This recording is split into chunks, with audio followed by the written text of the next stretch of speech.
All right. Hey, guys. Welcome back to another episode of Seeing Other People. We are here on the couch with Tess Tregellas. Tess, welcome to Seeing Other People. Thank you. I'm so excited to be here. I'm so excited to be here. Jesus Christ. It's been a long day. I'm so excited to have you here. You are a comedian. You are a hopeless romantic in New York City. Very relatable. Yep. I'm living the dream. What is it like, in your words, being a hopeless romantic in New York City?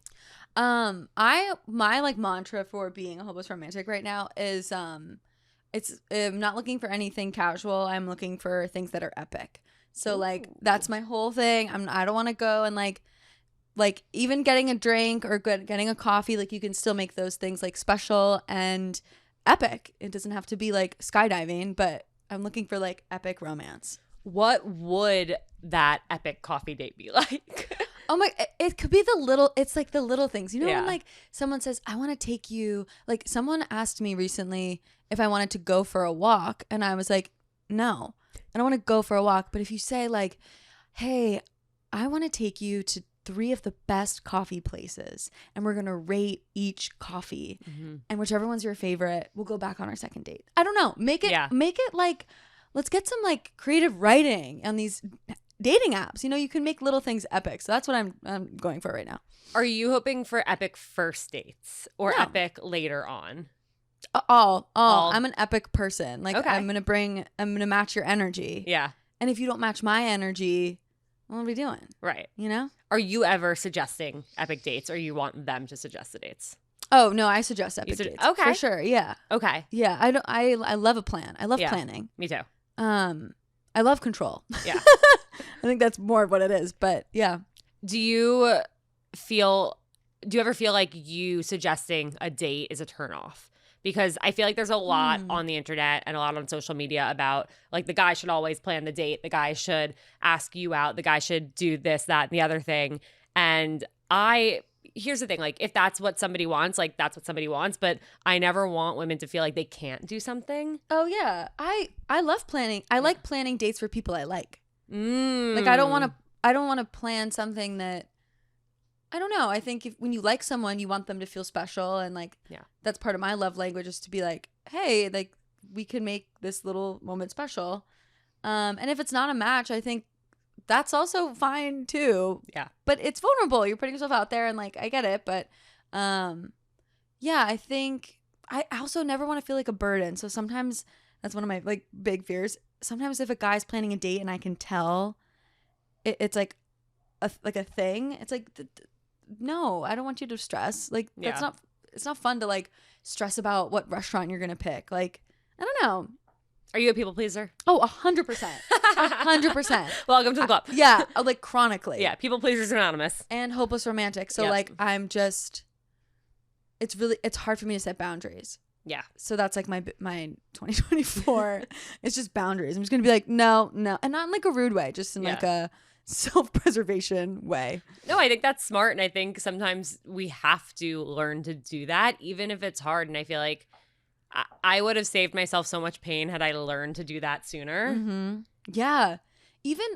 And I think I was so hopeful. That was like the thing where I'd meet these people and like there would be like a spark and I'd be like, you know, he said this thing, but I think this could happen. And sometimes you have to be like, no, like it was not the way I was like contorting it in my mind, which I think can be helpful for, you know, like having a positive mindset. And it got me through a lot of like kind of bad dates because it was funny or like hopeful. And then looking back, I was like, he was just mean or I was disrespected. And now I'm like, oh. Now, years later, I'm now upset. Right. But in the moment, I was like, he likes me. He's talking to me. Like, and in the moment, you're like, well, we've had 4 dates now, but I haven't heard from him in 5 days. But on our second date, he talked about going to a baseball game in a few weeks. So I'm going to hear from him. We're still going to be okay. Yeah. And I just have to be like, it's so that of like your little spiral. I'm a very imaginative person. So I'll plan our whole life together. Before our date. Yeah. Like I'll name the kids. Like oh, you ski? Oh, wait, maybe on Christmas we could go on a ski trip. What? I haven't met him, but I like plan it. Looking at like the places that they've skied at, being like, Yep. oh, I can't wait to go to Aspen with them. Yeah, Like and next February. I don't we'll be even there. like skiing that much. I'm just like, sure, whatever. No, I was the queen of as soon as we would match and I would get their last name, I would try their last name on for size. Oh yeah, no, you Yeah. have to. Yeah. Wait, what's your last name again? Done. Done. It will be Solomon. Oh, that's a good one. Yeah. I just have the alliteration, Tess Tregellas. I'm Yeah. like, I can't lose that. I can't lose it. It's But tough. yeah, so I'm still hopeful, but I still want romance. Like I think dating has become very transactional. Yeah. And I still think there's an element of romance should be there that I lost. Do you think being a hopeless romantic ever puts you at a disadvantage in dating?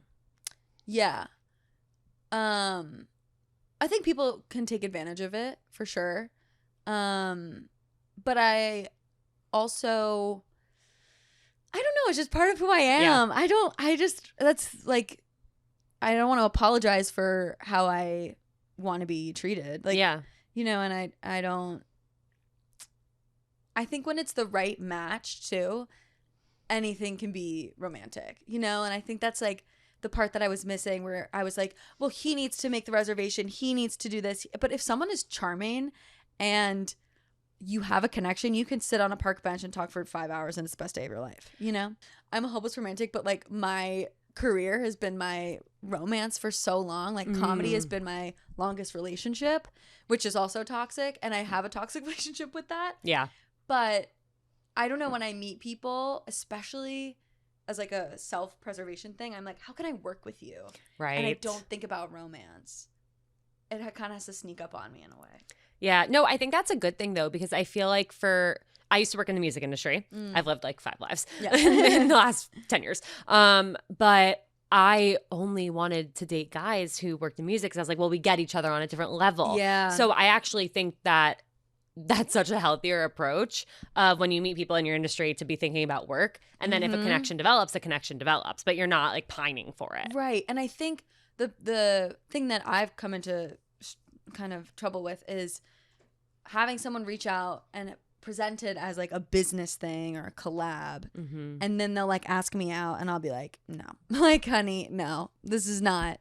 Now it just, it's different. And I don't know. I think, but I think I also know I've set myself up with so many rules. Like, I'll never do this. And then I break all of them. And I'm just like, all right, well. That is how it goes. Yeah. How are you able to tell if someone's asking you to get coffee or a drink or a meal in a friend way or a business way? Sorry, in a date way or a business way? I can't. So I just say, I've just started saying it where I'm like, I'd love to meet. Just to let you know, I see this as like a business, very platonic relationship. I hope that's okay with you. And some guys have been like, oh, I actually was kind of hoping for a date, and then they cancel.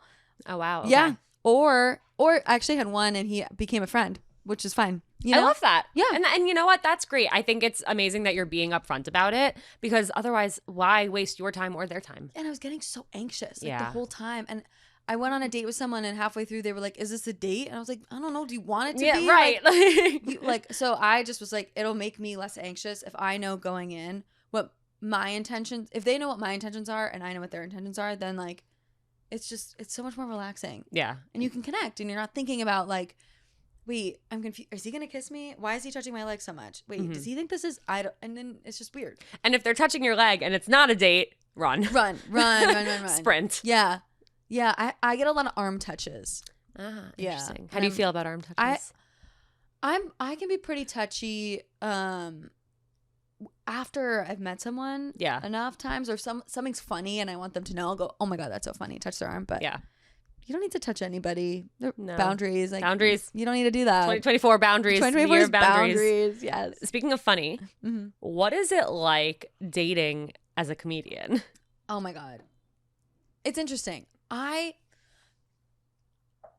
feel like it's sometimes I feel a bit split, because I'm like, there's like the stage version of me in a way that's funny, but then there's also like the very insecure like, please like me girl, like little girl inside, you know what I mean?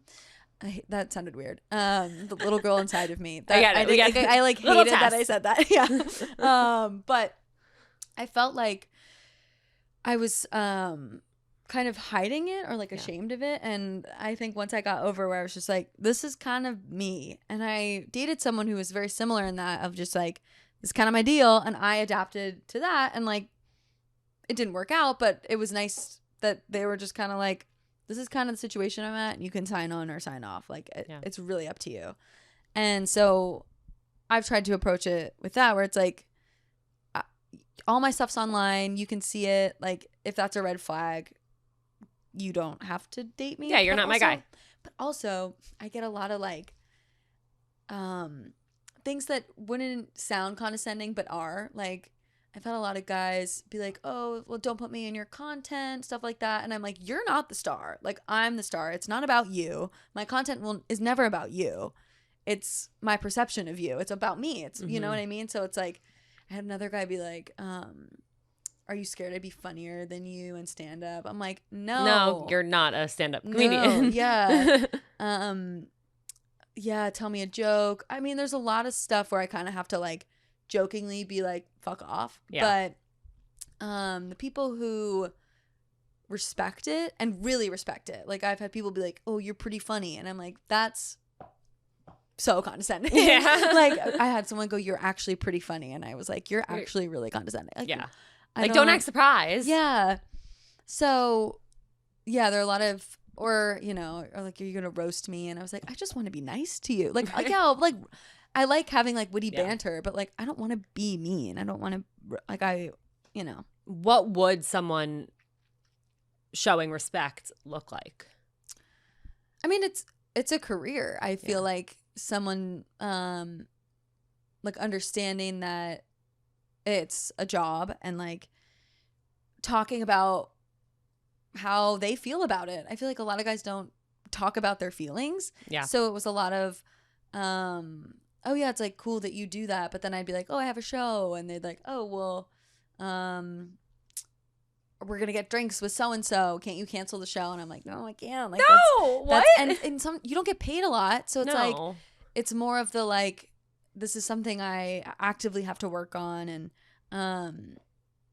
yeah, and I feel like for a long time I was just really guarded where I was like, this is like my thing and my job and my bless you and my baby and like it was precious.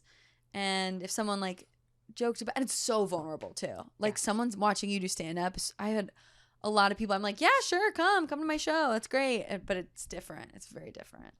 It's also, it takes a lot of strength, of bravery to go do that. Not to mention, like, you're doing it on top of your job already, on top of all of the content you're making already. Like, you have to have so much passion and drive. And for somebody to dismiss that and not be like, that is fucking awesome that you're putting yourself out there in this way, that you're making people laugh, making people's days better and brighter, like that.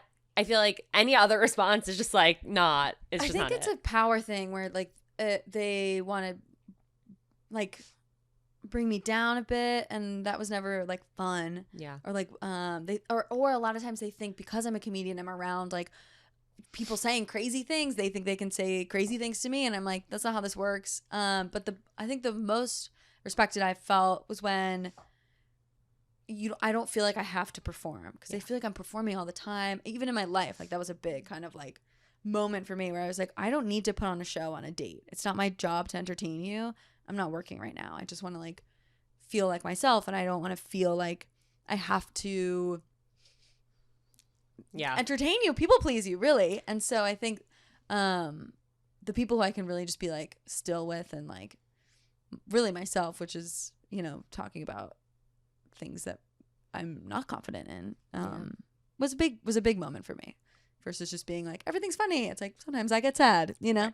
Yeah, no, that's a huge shift. And I think that's important for anyone to kind of start doing in their dating journey. I think we all will walk into our dates with our like famous first date stories that 27 people have already heard this year. And instead of that, you need to just be having a conversation with a friend, you know, and just peeling back the layers. Almost like, I remember like when I worked in one of the companies I worked at, like I had my like badge that I had to like take off at the end of the day when I left, or like swipe out of the place. Like you almost got to like put that badge away. Yeah, and I could hear myself turning into the perfect date version of Tess. Oh my God, tell me more about yourself. Like, who is that Holy girl? shit, yeah. It's terrifying. And I could hear her. Yeah. And I'd be like, get out. This is not how you talk. Yeah. Like, I'm so goofy and animated, and I could feel myself becoming the rom-com version of myself that would make them fall in love with me. But do you think people get a false impression of you if they watch your content before going on a date with you? Yeah. I think they expect me to be like, I'm very animated. I'm very fun. But I've been learning to be like, not everybody deserves the best version of yourself all the time. Yeah. And to kind of meet people where they're at. And I also love like very deep intellectual conversations. Like that's such a turn on for me. And so if I'm so like bitty on a date, it's almost like if I start, no, this is my tell. If I start doing stand up, like one of my stand up shticks on a date, I'm like, it's done. Like I love the dates where, you know, we're talking about like, I don't know, just like, it could be anything other than, it could be funny, but it's more like intellectually stimulating, witty banter kind of stuff. Yeah. No, that makes a lot of sense. I want to hear about the wedding dress. Oh my God. Situation. Because that's how I first found you. I know. And I don't know what took so long. I don't for me to find you, but thank God I did. The video blew up. It was me and my friend Nathaniel, and they were like, they knew I had a wedding dress, which I bought on Amazon for $80. Why? Because I was doing this rom-com thing, and we were gonna do a hot girl walk with this social club, Lime Social Club, and we were gonna walk the West Side Highway, 27 dresses theme, hot girl walk, 27 dresses. And I was like, oh, I'm gonna get a wedding dress. So I just like buy a wedding dress online. What's funny is when I hear 27 dresses themed, oh no, I'm thinking of Bridesmaids where she poops in the middle of the street. That's what I'm thinking. I'm like, how do you do a hot girl walk pooping in the middle of the street? No. But I see, with so all we the were, dresses. Yeah, so everyone wore mixing up the rom-coms. It was so fun. We all wore bridesmaids dresses, and I wore my wedding dress, and I ran after guys I'd be like, don't run from commitment. Everyone's laughing. It was just such a funny day. And the day before, actually, I went on a date with someone, and they're like, what are you doing tomorrow? And I was like, I'm running down the West Side Highway. And he was like, oh, I might be running there. I was like, well, if you want to like run and come up and give me a smooch, that'd be great, you know. And he was like, I'm not that type of guy. And I was like, this isn't gonna work out. But it was so fun. And then I was telling my friend, and they were like, oh, we got to do a video. And we just picked a day and had 3 other camera ops, which was so lucky. We were gonna have 2, and then a friend jumped in, and people were just like jumping in, and we wrote the concept that day, like on the way to the park. And we're just running through the park, screaming. People thought it was real. People started clapping when they knew we were breaking. And it was best day of my life. Like I was in a wedding dress. I was performing. I was doing something epic. I looked good. I got my steps in. Yep. I made Nathaniel is so talented. We had so much footage, and they edited the whole thing, and it was insane. But yeah, and then we posted it, and it blew up. Rightfully so, as it should. It was insane. I mean, it's still going, but it's incredible. It's funny because I think it's epic, of course, but and the visuals are epic, but the everything you're saying is so funny. It's also so real. Yes. Where it's like, I think very real to me, where you know, I don't know if you know the attachment styles, but it was a big thing for me in 2023. Was like learning about how I was like, I'm anxious, I'm avoidant, and I'm very secure in that I'm both of those things. You're secure in the fact that you're anxious and avoidant. Yes, I love I'm it. 100% secure in that. Yeah, I was like, why do I always run from something that's perfect? Like I've dated people, I was like, you are perfect on paper. It's like you check all these boxes, but like there's something that's not right, and maybe it was like a me thing, but maybe it wasn't, and who knows. But I think it was so real where it's like, you're too perfect. And that's scary. Having something that's like fits is scary because you could lose it. Yep. You could, when something's precious, it makes it even more scary. And commitment is even more scary when it's something that's so precious. And it was just funny. It was funny lines, and it was so silly. It was the perfect spot in Central Park where Yeah. you did too, by the fountain. I did my engagement photo shoot there in September, and there were like 7 other couples where like the girl was wearing like a white dress, and so it was just the most perfect. Like I could picture it. It was, yeah, and people really believed it was real. Yeah. And also, nobody really said anything. Like, because I think once they saw me break character, but it's New York. Like, no one, people are like, oh, I don't know, it's New York City. And I think that's what's so great about being a hopeless romantic in New York, is because some of these, like, things really happen. And that's what I'm interested in exploring, is like, you see the rom-coms, you see the movies, and you're like, that would never. And then you're kind of like, but it kind of does. They're all based on something. Yeah, you talk to people and you're like, oh, wow, like, that's an epic romance. Yeah. Yeah, so I love those stories, and it was so fun to be able to play. And it's not real. I know it's not real, but I feel so beautiful in that dress. I mean, you're actually getting married, but if I could recommend to any single girl, like, buy yourself a wedding dress, like, have a day. From Amazon, have yourself a day. I just bought fake engagement rings as a bit. It's a bit, but it's fantasy, and it's fun, and it's playful, and like, when I ran down the West Side Highway, I went up to some guy and I was like, "You single?" And he was like, "Yeah." And I was like, "So should we go out?" And he was like, "Actually?" And I was like, "Sure." And we went on a date. Did? We went on a date. I love that. And it wasn't a bit. It was nice, but it wasn't a fit. But it was like, you tried. Yeah, you never know. Like, imagine you could meet somebody that way. And when people say you got to put yourself out there, I'm doing it, and I'm like, this is it. I'm going to, I need to look at someone in the face and be like, yeah, I'm going to put on a wedding dress and run down the West Side Highway on Saturday. And they're going to go, okay, have fun. Yeah. Like, that's it. And it's like, cool, buy yourself a wedding dress, get an engagement ring, live your fantasy. You want someone who will be like, yeah, that's amazing. Yeah. I just think you can live your fantasy any day. And that's what people like. I don't think you should like exploit it, but like, if you want to feel like a bride, put on a dress. Why not? Play pretend. Why not? It's just fun. We're all entitled to that, right? Exactly. What are some either really amazing or really horrible dates that you've been on? Oh my God. Amazingly epic or horribly epic? Epically horrible. Epically horrible. Oh my God. Okay, the amazingly epic one. I went out with we met at like a music festival, or not like a music thing, and I performed and he performed, and we were like talking after, and we hung out a couple times, and then we hung out alone, and I was like, is this a date? I don't know. Anyway, that day I was wearing all white. And it was on the West Side Highway. I fell in love on the West Side Highway, you guys. In all white. I don't know. And all white again. And I'm on the West Side Highway, and I pass this party, and there are all these people in white. And I was like, oh my God. So I see him. I'm like, this is crazy. Like, there's a party there. I'm dressed in all white, and it looked like I was part of the party. Yeah. And he was like, let's see if we can go get on that boat. And I was Shut like, up. Okay. So we go, and he was like, yeah, just like, let's just see what happens. We walk up. And the guy is like, do you have tickets? And we're like, no, we don't. But we're just wondering if we can go on the boat. And he's like, no, you can't. You can't go on the boat. And this guy behind us is like, oh, I have extra tickets. You guys can go on. Oh, my God. And I was like, oh, my God. Oh, my God. We're getting on this boat. We're doing it. And we don't know where this boat is going. We don't know. I met this guy maybe like 2 days.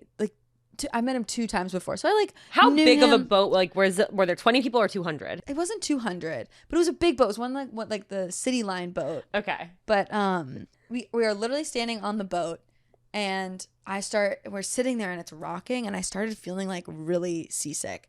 And I kind of looked at him, and I was like, In all white. I was like, I don't know if I can do this. And he's like, oh, okay, like, do you want to, we can stay on, we can get off, like, it really doesn't matter. And I was like, I don't know, I'm getting stressed. I don't know what I literally, like, I started feeling sick, and then I started feeling like so anxious, where I was like, so I go to the conductor, whoever's working the boat, and I was like, how long are we going to be on here? And he was like 3 hours. And I was like, oh my God, Get me off now. I looked and I was like, we have to get off this boat. And so we get off the boat, and we were laughing, and I was like, oh, we should have stayed on the boat. That was so stupid. Like, but in reflection, I was like, I literally jumped ship. Like, I was so scared of committing to even 3 hours with someone that I literally jumped ship. And it was a funny, like, moment and in time. But I was like, that is just a crazy thing that happened. And he was like, let's do this. And I said, hell yes. And he said, hell yes. And then I was like, hell no. But it was really fun. And we're still friends. So that's good. Did you end up going out with him again after yeah, that? we saw each other, but then it got complicated. And, as it does. But we still are friends. We still support each other and hang out. But epic. There've been, I used to like fall in love with people so fast. Like 3 days, I'd be like, I love you. Oh, it's I'd be that on day one. I'm like, what's going on? Yeah. A bad one. I've had a lot of bad. I walked out on a date, which I feel very, very proud of myself. Basically, like, I used to go on coffee walks, so I take them to my favorite spot. It's like sweet. Like, this is my favorite spot. Like, I love it around here. I show them around like where I live. I'm like, oh, this is a cute little like furniture place. Like, like woo them, I guess. And he started just like, it wasn't a fit, and I was like, what am I doing? And then he was like, do you like going on walk dates? I was like, yeah, I really like them. I think it opens the conversation. It gets like, people relaxed, and you don't just like have to sit and stare at the person. Right. There's third objects. There's other things to talk about, explore. And I like moving. I don't like to be seated. This is lovely, but usually I don't like to be like, especially if I'm nervous, like I don't want to do that. But at one point he was like, oh, would you ever run on a date? And I was like, no, I wouldn't want to get sweaty. That wouldn't be fun. And he goes, oh, you don't want to get sweaty on a date? And I go, not the first one. And he goes, I'm kidding, like that. And I was just like, you know what? This isn't a match. You said that? Yep. And I said, we did a little loop and I think I'm going to go. And I gave him a little half-ass hug.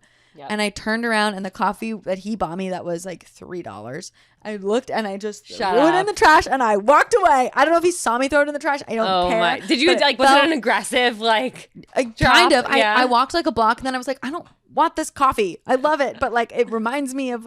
But I could feel my throat like closing up at like. I have to laugh at that. And I was like, it was like a visceral reaction. I was like, I don't have to give you any more of my time. And like, if the whole thing is like, you want them to feel comfortable, and like, that's what I'm looking for, is for someone to like be thinking of me. Oh, do you want to sit here? Are you comfortable? Right. Would you want to go for what? You almost want to forget that you're on a date when you're on a date. Yeah. Because then it'll just feel like second nature. Like, oh, this feels normal, and I feel like myself, that I'm not overthinking or thinking. Yeah. And I love wordplay, and I love like, I don't love texting, but like that banter is really fun. And I think sometimes I was finding the funny and not the real. And I was like, oh, this is a funny date story. But what really is happening is that he was rude, or, like trying to talk about sex in like a very uncomfortable way. I don't know you. Like, there's certain things where I was like, I don't have to use my comedy as a defense mechanism. I can just say, this is not a match. It's done. Do you think you've been able to like actively make changes like that since picking up on this? Yeah, I think it's releasing the need for me to always be funny and people please, but also like really asking myself if I enjoy that date. Mm-hmm. Do I like you, or do I just like that you really like me? And that's a big one. I'm like, oh no. 9 out of 10 times, it's just like the attention. I just like the attention. I love attention. But that's why I think I love comedy, is because I was getting that attention. And I was like, I don't need a guy to give me attention. And then the guy will give me attention. I'm like, oh my God, he likes me. He's giving me attention. And I like, will do anything for that. Yep. So I think in that way, sometimes people get lost in it, and it's okay to get a little lost in that. I think it's refreshing. Yeah, I agree. I don't think it's a bad thing to be like, wow, I really put my all and my heart into that, and it wasn't what I thought it was. No, but I think there's so much to learn from that experience. And I hate when people say like, oh, it was a waste of time, or like, well, we dated for a year and it didn't go anywhere. Like, you still learn so much. And I think it's such a beautiful thing that we're able to have feelings for somebody else in that way, that like that should be celebrated. Like, okay, well, it didn't turn into forever, but we still had this incredible year together, or we still went on 6 amazing dates, and that was a positive experience, and that's a win in itself. Yeah, and I was getting lost in the, he has to be this and this and do this and have this and da-da-da and check. And I was missing the like, being present. I was like thinking too much in the future or reminiscing about past people or whatever. And I think being able to like realize where I'm at, just to be like, this is where I'm at. Oh my God, how to do nothing. I'm reading that right now. Sorry. I had a little ADD moment. Wait, how is it? Because it's been sitting there. I've been doing nothing with it. It's great. It's really helping with like social media anxiety and stuff like that. And it's all about your attention to, what's it called? Attention economy. So like, because you only have so much to give. Where is it going? Right. Where could it be used a great better? example with like your attention with a person. Like I realized something. Oh, this was a big breakthrough for me, and hopefully it's relatable to other people. But I was like, I'm an anxious avoidant, and then what I realized was, I get avoidant because I'm so scared of being anxious. I was like, oh my, because I hate the feeling of like, wait, love me, pick me. I hate that. So feeling. You're trying to nip it in the bud before I can even get there, before you can develop feelings. Right. And I'm like, if I like you, then I'm going to go even crazier. Yeah. And I don't know if you can handle my like anxious self, avoidant self. Like, you can't even handle your anxious self. I get crazy. And that attention to, where's my attention? Like if I'm with someone, I want my full attention on them. And I want their full attention on me. And like, if a guy was like, hey, I'm sorry, I can't see you on Thursday. I was like, great. Because I don't want to be sitting at a restaurant and you checking your phone. And I don't want to feel like that. Hey, I'm a little anxious about XYZ. And it has nothing to do with you. It had nothing to do with me. But I was so scared of being anxious. I hate that feeling. But it was I was like, oh my God, this is a real breakthrough for me. No, that really is. I mean, I remember the second a date would end, like literally the split second it would end, I'd be like, oh, shit, if I liked them. Oh. Because I was like, I know what the next like 24 hours, 72 hours, 24 weeks, like whatever, however long this goes, I know what I'm going to do. I know what my brain's going to do, and it's going to be absolutely miserable. Right. And I think what comedy did for me that I still am working on is like, if you're in a room and something happens, you just acknowledge it and move on. Yeah.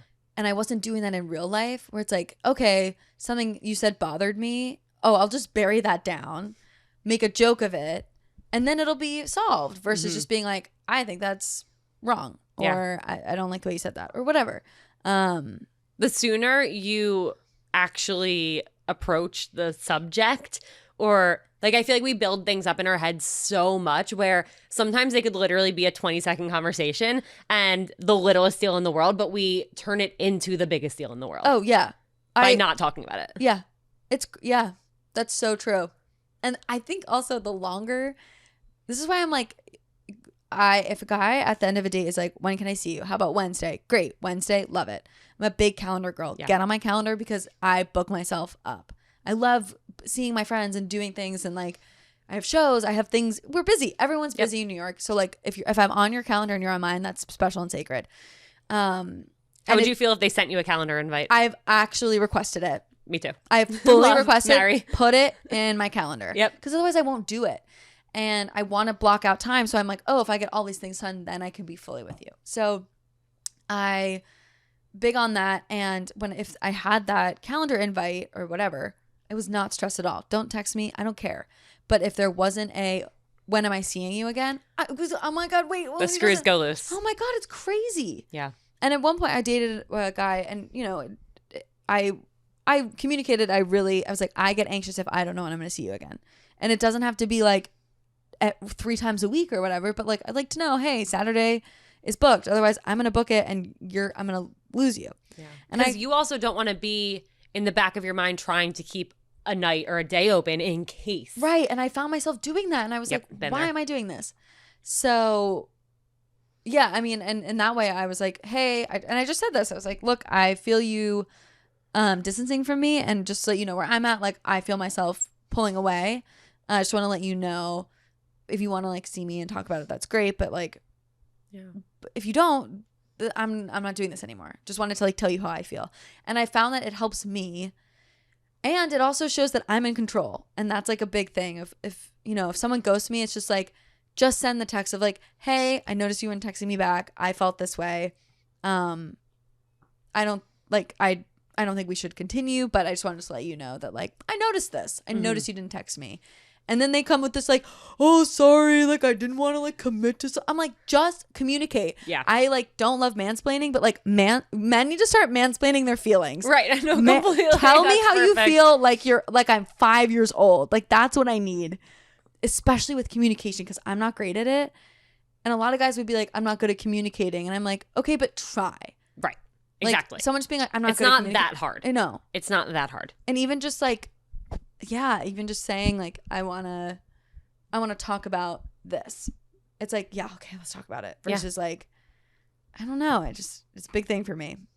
I love what you said about saying something allows you to take control of the situation rather than sitting there staring at your phone, waiting and feeling so helpless. Yeah. Like I couldn't agree more. I'm such a proponent for that because it takes two to tango. Yes. Like, and if you feel like someone might be pulling away, there's nothing wrong with them pulling away, but like you deserve to know that. Yeah. And just be like, hey, I feel like this is happening. Am I on it? Or Right. is that completely off? And they feel like, Yeah. no, I do want to see you. It's like, great. And I've done that too, where like, I'm like, oh, sorry, I canceled again. And then I just have to be honest with myself because you don't want to hurt people. Yeah. But sometimes it's just better to hurt someone just a little bit. But it hurts less for everyone the sooner it happens. Yeah, that's so true. But I also think it's harder to do it in person, which I think is a big thing for me. And I said to this guy, I was like, look, I'm really trying to like to communicate clearly how I'm feeling so that I don't put it in my stand-up. It was like honest. It was like, I don't want to like, I respect you. And if I feel disrespected, that's when you're going in a bit. Mm-hmm. But if I feel like you respect me and I respect you and it's like, hey, like this is where we're at. But it's when people disrespect. This guy this was one of my best lines. And I'm so happy I said something. I got someone who I guess kind of ghosted me, came back into my life with the text of like, I've been reflecting, da da da da. And I was like, yeah, I'm happy to like get a coffee or something if you want to like talk about it, which was a bad idea. I should have just been like, no worries. Live and learn. But I send that text. They don't text back to me. So he ghosted me again after reaching out to me. After unghosting. I was like, Came what? back from the dead. And so I texted, I said, the irony and the lack of response shows you need further reflection.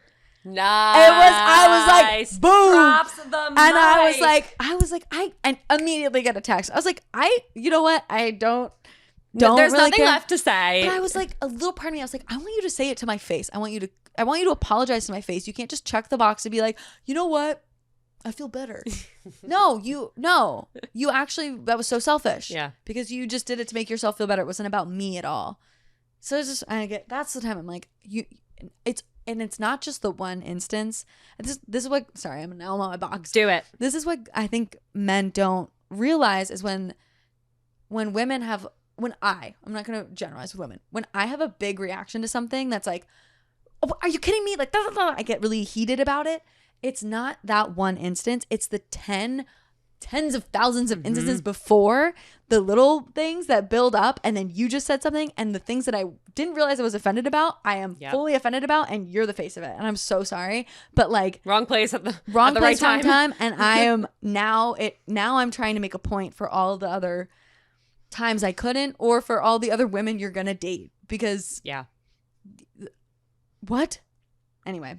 No, I love that. Teachable moments. Yeah. And people have done that to me. And I'm like, oh, wow. I didn't know that. It's all we can do to try and make modern dating a little bit better for everyone. Yeah. I also think for the control part, like, I think if you want to see someone, you will see them. Mm-hmm. And I think to say, hey, I really want to see you on Friday. Like, everyone likes that text. Yeah. Even if you're not into it and you feel like, oh, I have to say no, it's still a little part of you that's like, oh my God, someone wants to see me. Yeah. That's lovely. That's nice. But yeah, I think boundaries and clear communication. I want to ask you one question because we're not getting to listener questions and that's okay. But I get this question a lot. And I feel like your situation could have gone in this way where somebody ghosts you or ends it and then later they come back.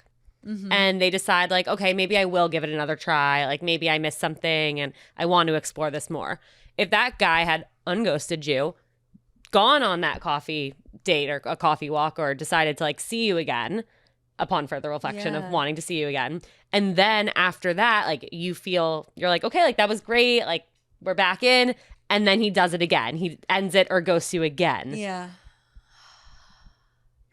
I mean, like what do you do in that situation on both sides? Like if you like someone and wanted to give them another chance, but you weren't sure, like, is this fair to them? Is it fair to me? Like to even reopen that door? I feel like it's not fun to feel like you're testing someone or you're being tested. That's not like sexy.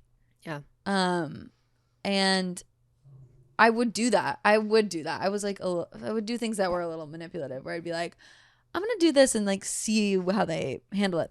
That was mean. That's not fun. Like you should want them to feel good about themselves. So I feel like if someone were to come back and say that and I felt like, look, I feel like I can't trust you and I'm always going to be waiting.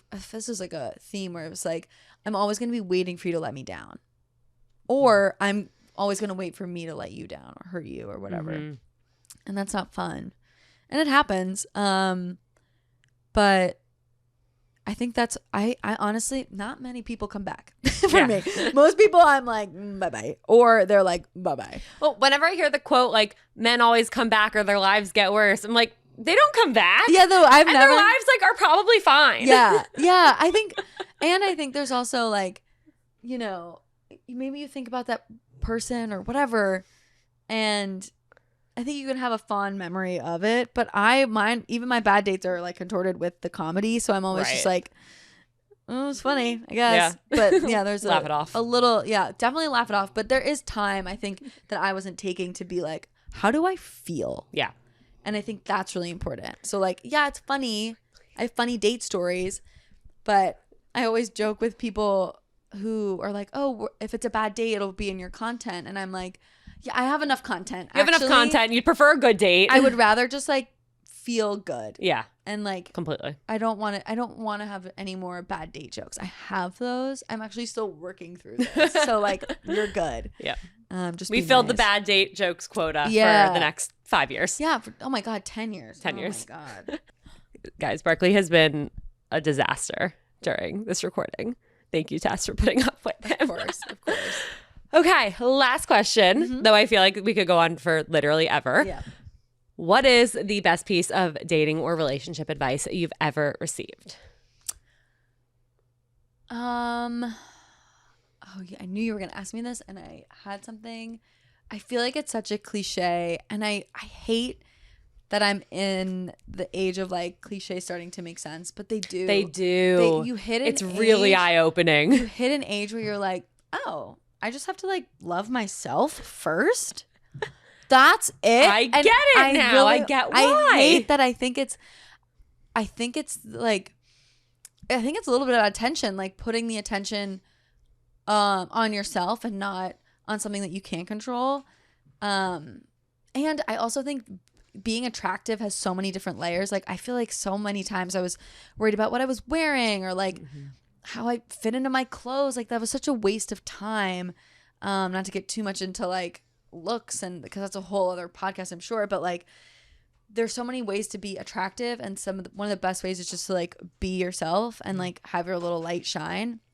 So like my advice would be yourself. If anyone dims your light, then go away. Like if you ever feel like you're shrinking yourself or like dimming the person that you are, that's not good. If you ever feel like you're trying to dim the other person, that's not good. Yeah. So I think, take the time to really learn and love yourself, even the bad parts, and know the bad parts. We all have them. We all have them, and that was really eye-opening, where I was like, oh, I don't like that about myself, and I don't want you to see that, so I'll just pretend like it doesn't exist. But it exists. It exists. It's there. That. And I think be yourself. I hate that it's so generic, but I literally am like, oh my God, that's it? That's all I have to do? It's like, what about you? Oh my God, no one ever throws that back to me. Oh, really? Jesus. Okay, I'll go with what I always say, and I've talked about this 1,000 times, but it's something I learned from my mom. If you don't ask, you don't get. Oh, that's a good one. And when you're dating, we assume that we know what's going on in their mind. We assume that they can read our minds. Mm-hmm. I'm not a mind reader, are you? No. So why do we think that the people we're dating know exactly what we're thinking, what we need, what we want? Yeah. You gotta communicate. Like the only thing that will make any relationship work is communication. Yeah. From the start, open communication. And you have to ask for what you need. You have to tell somebody what you need and give them the opportunity to show up for you. And if they can't, that's okay. Yeah. You'd rather know that sooner. Right. Yeah. And I think that, it's the expectations and knowing what's expected. Because I always think people expect so much of me, or I expect too much of other people. Or man, no, that's a bad way to put it. No, you don't expect too much, but like not clearly communicating. Like, I expect you to do this, and they're like, I had no idea. Right. That was a part of it. And it's like, what do you mean you had no idea? Yeah. You know, and like, you know what? Someone who is looking for the same thing as you, has the same shared values and goals, and is aligned, it's not going to feel like an extra thing they have to do. It's just going to be like, oh, of course. Yeah. If that's what you need, I got you. Yeah. Yeah. Also, I will say that I say this with comedy and film and other career stuff, but I'm applying it to my life too, where it's like the dreams die. Like the dream will die. Yeah. But the vision will stay alive. Ooh. That's what I'm doing. Where I'm like, you know what? The dream to be married by the time I'm 24, dead. It's dead. You had that dream? Yeah. Oh my God. Tess, when I was a what? kid, I was like, when I was like, oh my God, when I was 16, I was like, I'll be married at 24 and I'll have 3 kids by the time I'm like 27. And then I'll probably move to the suburbs at like, I don't know, 28, 20. I'm like, what? Like, who was I? I was like, yeah, but by then Aspiring I'll have... child bride. But I was also like, yeah, but no then wonder I'll you run around in wedding dresses. I know. I had this I had this idea, and I was like, well, but I got my vision, but that dream died, and that's okay. And like same with relationships. Like you're like, we were gonna do this. Well, it's dead. That's fine. But you can still do those things, or you can still hope to do them in the future. And it won't. Maybe it's not with that person or a person, or maybe you change your opinion on what you want to do. Exactly. And that's a big thing too, where I was like, wait, I don't. And that's my whole like wedding bride thing. I was like, I don't think I want. I thought I wanted this thing, and I was like, I just don't. Yeah. I just want attention. And you figured out how to get it. And I got it. In other ways. And 69 million people have seen me in a wedding dress. And I'm not married. Wow. So the person you're going to marry has likely seen you in a wedding dress already. Maybe. I don't find it. I don't want to insult anyone who wants to get married. I actually think it's beautiful. But I think the whole thing is very like, it's a performance. Mm-hmm. It's a fantasy. Yeah. And I love performing, and I love living in fantasy, and it's fun. It brings people together. It's about community and love. And you can love that. Barkley, do you have feelings on marriage and weddings that you'd like to share? Is he going to be in your wedding? That is the hope. Yeah. Though, as you can tell, he's a little bit untrained and doesn't listen. But that's always fun. Yeah. Like, when a dog or a child, like, low-key ruins the wedding. People I'd be so down. As long as he doesn't, like, rip my dress. Yeah. We'll see. Yeah. We got some work to do. You have a show coming up. I do. I have a wedding coming up. You have a wedding coming up. Yeah. So Who's officiating? I don't know yet. Okay. Well, I am an ordained minister. Oh my God. If you need a volunteer. Oh my God. Actually, I have a little clergy badge. Oh my God. I might actually take you up on that. So I did a spoof wedding. I did 2 actually. And it was the best time. I like had comedians come, and like I was in my wedding dress, and this time it's called Wedding Crashers. So everyone's going to come in wedding attire. I'm the bride, and everyone's going to get little cards as their role within the show. So like everyone's a part involved. of it. Yeah. So you're like, you could be the mother of the bride, the father of the bride. I don't know. Oh my God. So everyone gets a card, and one card is a wedding crasher. And so my job as the bride is to like distract everybody while we figure out who the crasher is. So it's like a murder mystery kind almost. of. Yeah. Oh my gosh. And like I think I'm still working out the show. So the last couple were like honestly total chaos and in like the most controlled fun I love that way. But everyone commit to the bit. At the end of the first one, I got the whole audience to go outside, and we just barged into this random bar. Oh my God. I was like, I just got married. Can we dance in here? And I had a brass band and we're dancing. I was like, can we dance on the table? They're like, yeah. People are like, congratulations. I was like, I'm single. And it was so fun. That's so like awesome. committing to the bit, making your life a rom-com and having this like crazy wedding. It's February 13th, right before Valentine's Day. So it's perfect for like literally anybody. Who knows, you could meet someone at my fake wedding. You could. And it's at 9:30 at Caveat. Where's that? It's in the lower, I guess it's Lower East Side. It's right by the SXF. Or, Yep. Yeah. Or by that, that Essex Market. Amazing. Yeah. I will be there. Oh my Link God. in the show note. Tickets. Link. Yeah. Link in the show notes. Yeah. Incredible. Oh my God, it's gonna be so fun. So fun. It's crazy. I've had 3 weddings. It's so that's why it's hard to date as a comedian. Yeah. When I do these things, I'm like, yeah, you can come to my wedding. I've had dates come. That's fun. all good. You know what? They should, because that's really freaking awesome and fun and different. It's really crazy. I love it. And it was a vision. It was a vision. Incredible. Well, you guys, I will see you all at Tess's wedding, I hope. Tess, where can everybody find you until then? You can follow me at Tess Treg on Instagram. Incredible. Yeah. Yay. Thank you. Yay, thank you.